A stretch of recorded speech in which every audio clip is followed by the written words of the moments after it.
Hi అండి, welcome to my channel. ఈ curry వచ్చేసి గుడ్డు ఎండు చేప కూర అండి. ఎండు చేప లవర్స్కి అయితే ఈ కూర చాలా బాగా నచ్చుతుంది. వంట రాని వాళ్ళు కూడా ఈ కర్రీని ఈజీగా చేసేయచ్చండి, అంత సింపుల్. అలాగే టేస్ట్ కూడా సూపర్గా ఉంటుంది. ఫస్ట్ స్టవ్ వెలిగించి ఒక బాండీ పెట్టుకొని ఒక 2 టేబుల్ స్పూన్ ఆయిల్ పోసుకొని ఒక 4 గుడ్లు నేను ఫ్రై చేసుకున్నాను. మాకు ఇద్దరికైతే సరిపోతాయని. మీకు ఎన్ని కావాలో అన్ని వేయించుకోండి. ఆ గుడ్లు ఫ్రై అయిపోయాక మళ్ళీ ఎండు చేపలను ఫ్రై చేసుకోవాలి.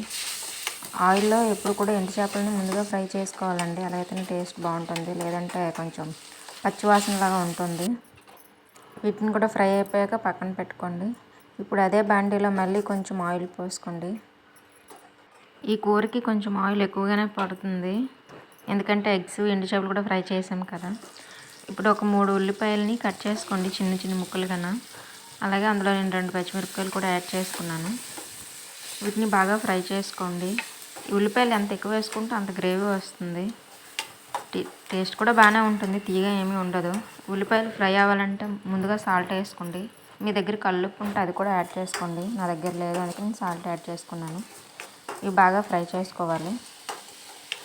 ఏం లేదండి, టమాటాలు, ఉల్లిపాయలు, గుడ్డు, ఎండు చేప ఉంటే చాలండి. ఇందులో మసాలాలు కూడా ఎక్కువగా ఏమీ యాడ్ చేయం మనం.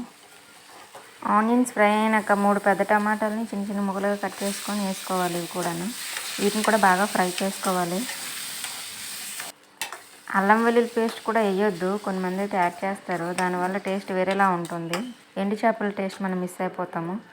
టమాటాలు ఫ్రై అయినాక పసుపు, ఉప్పు, కారం మళ్ళీ మన టేస్ట్కి సరిపోయినంత యాడ్ చేసుకోవాలి. సాల్ట్ ఫస్ట్ వేసుకున్నాం కదండి, ఇక్కడ చూసుకొని యాడ్ చేసుకోండి. స్పైసెస్ వేసాక ఒక 2 నిమిషాలు ఫ్రై చేసి మనకి గ్రేవీకి సరిపోయినంత వాటర్ పోసుకోవాలి. తర్వాత గుడ్డు, ఎండు చేపలని యాడ్ చేసుకోవాలి. చింతపండు రసం కూడా యాడ్ చేస్తారండి, నేనైతే యాడ్ చేయడం లేదు, ఎందుకంటే దీని ఒరిజినల్ టేస్ట్ అయితే మిస్ అవ్వకూడదని చెప్పేసి. లాస్ట్లో నేను కొంచెం చిన్నదే ఒక 1/2 టీ స్పూన్ అంత గరం మసాలా యాడ్ చేశాను. మీకు నచ్చితే యాడ్ చేయండి, లేదంటే లేదు. కొంచెం యాడ్ చేశాను నేనైతే, వేయకపోయినా ఏం ప్రాబ్లం లేదు. దీని టేస్ట్ అయితే సూపర్గా ఉంటుంది. వంట రాని వాళ్ళు కూడా ఈజీగా చేసేయచ్చు, బ్యాచిలర్స్ అయినా సరే. చాలా బాగుంటుందండి, ఒకసారి ట్రై చేయండి. నచ్చితే సబ్స్క్రైబ్ చేసుకోండి.